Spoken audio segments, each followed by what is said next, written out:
देशवासी जो हैं वो मर रहे हैं। 250 से ज़्यादा चर्च जला दिए गए हैं, मंदिर भी जलाए गए हैं,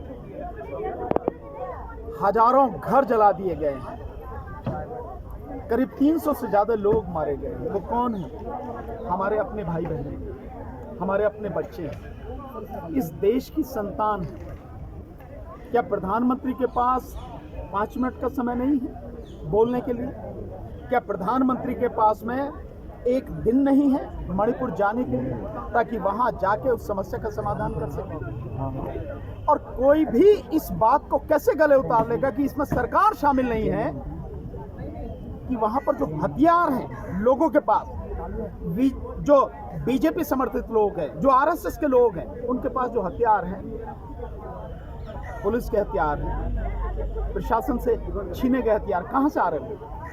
छीने गए हैं, दिए गए हैं, या फैसिलिटी उन्हें प्रोवाइड कराई गई कि भाई छीन लो, ले जाओ इसको, ताकि ऐसा लगे छीन लिया। नाम जो सामने आ रहे हैं सबको मालूम है, राम माधव का नाम सामने आ रहा है, असम के मुख्यमंत्री हेमंत विश्व शर्मा का नाम सामने आ रहा है, मुख्यमंत्री बीरेंद्र सिंह तो है ही, प्रधानमंत्री, गृहमंत्री जाते हैं, उनके पहले भी हिंसा होती है, लोग मारे जाते हैं, गृहमंत्री वहां होते हैं, उस समय भी हिंसा होती है, और गृहमंत्री के आने के बाद भी लगातार हिंसा हो रही है। क्या कर रही है सरकार? सरकार आखिर कर क्या रही है? तो बहुत स्पष्ट है, ये सब कुछ मोदी सरकार का कराया हुआ नरसंहार है। मैं इसको नरसंहार ही बोलूंगा। चाहे वो कुकी हो, चाहे नागा हो, चाहे मैतेई हो, वो सारे भारतीय हैं, हमारे अपने भाई हैं। वो अगर किसी की भी जान जा रही है, किसी वजह से भी जा रही है, उसको रोकना, लॉ एंड ऑर्डर को बिल्कुल दुरुस्त करना सरकार की जिम्मेदारी है, शांति बनाना सरकार की जिम्मेदारी है। सरकार के पास सब कुछ है, पैरामिलिट्री फोर्सेज है, 65,000 फोर्सेज वहां पे पड़ी भी हैं। क्या कर रही हैं 65,000 फोर्सेज? मात्र आबादी 35 लाख आबादी है मणिपुर की, उस सब के बावजूद भी सरकार कुछ कंट्रोल नहीं कर पा रही। कोई इस बात का यकीन करेगा कि इस तरफ सरकार का हाथ नहीं है? मैं बिल्कुल स्पष्ट रूप से कहूंगा कि सरकार को, और सरकार को ये सलाह दूंगा और चेतावनी भी दूंगा कि समय रहते न केवल मणिपुर को बचाओ, इस देश को भी बचाओ।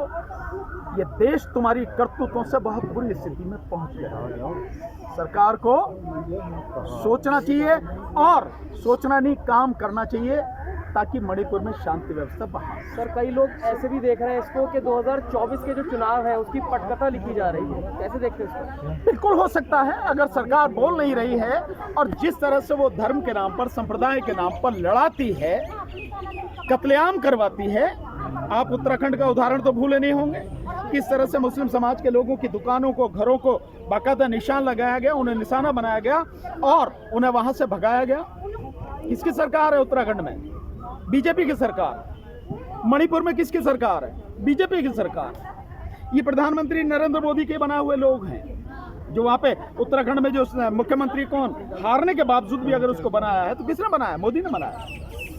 सर, मोदी जी तो अपने ही लोगों को नहीं बचा पा रहे, उनके मंत्री और जो तमाम लोग हैं वो हाथ खड़े कर चुके हैं। देखिए, मोदी की तरफ से चाहे कोई कितना ही भी सगा उसका हो, उससे मोदी के मतलब उसके मरने पे मोदी को कोई फर्क नहीं पड़ता। मोदी की सत्ता और भविष्य में जो 2024 का चुनाव है उसमें वापस वो सत्ता में आ जाए, ये सब कुछ बरकरार रहना चाहिए।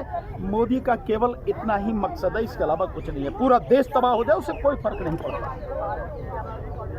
और देश तबाह हो रहा है, लगातार हो रहा है, लगातार हिंसा हो रही है, लगातार लोग मारे जा रहे हैं। सरकार क्यों नहीं बोल रही? अगर 80 लाख लोगों को आप जम्मू एंड कश्मीर में आप बंदी बना के पूरी तरफ से फौज के हवाले कर सकते हो, 1 साल तक उन्हें बंदी बना के रख सकते हो। मणिपुर में तो 35 लाख लोग ही हैं, केवल इतनी सी आबादी, जरा सा है, 2 ही तो वहां से MP आते हैं, 60 MLA, छोटा सा स्टेट है। क्यों नहीं कंट्रोल कर सकते? आप अगर कंट्रोल करना चाहें तो, सरकार कंट्रोल करना चाहे तो, लेकिन जब राम माधव जैसे जो RSS से निकल के बीजेपी में आया और गृह मंत्री, प्रधानमंत्री और मुख्यमंत्री, 2-2 स्टेट के मुख्यमंत्री जब इसमें इन्वॉल्व हैं हिंसा कराने में, तो हिंसा रुकेगी कैसे? जो कम्युनिटीज हैं वो नहीं समझ रही हैं। सर, क्या कहना चाहेंगे उन कम्युनिटीज को? कौन समझाने वाला है? कोई समझा रहा है क्या? समझाने के लिए कोई प्रयास किया गया? कोई शांति समिति बनाई गई क्या? भाई दोनों तरफ के, ऐसा नहीं है, दोनों तरफ के लोग ठीक है, आज आमने सामने घृणा नजर आ रही है, लेकिन इन्हीं सब में दोनों तरफ से आप देखेंगे तो ऐसे लोग हैं जो किसी कीमत पर हिंसा नहीं चाहते। मैं कई लोगों से भी मिला हूं, वहां से भी कई लोगों का डेलीगेशन आया, वो भी प्रधानमंत्री से मिलना चाहते थे। 60-70 महिलाएं आई, स्पेशली महिलाएं आई, वो मिलना चाहती थी, समय नहीं दिया प्रधानमंत्री मिलने का।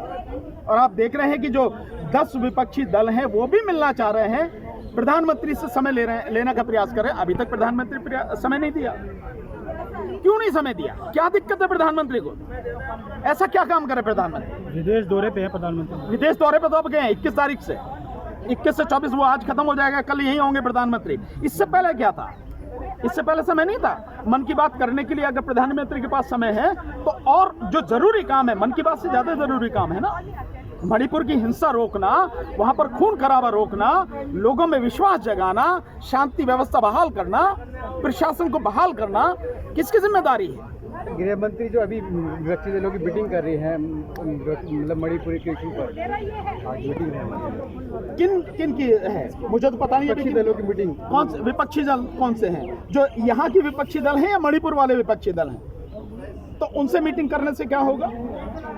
विपक्षी दल तो पहले से कह रहे हैं हिंसा तुम करा रहे हो, तो उनसे मीटिंग करने के बजाय सरकार को जो कदम उठाने चाहिए वो कदम उठाए सरकार, वो जरूरी है, और वो कदम सख्ती से। लेकिन जब सरकार ही हिंसा कराने पर तुली हो तो उसे रोकेगा।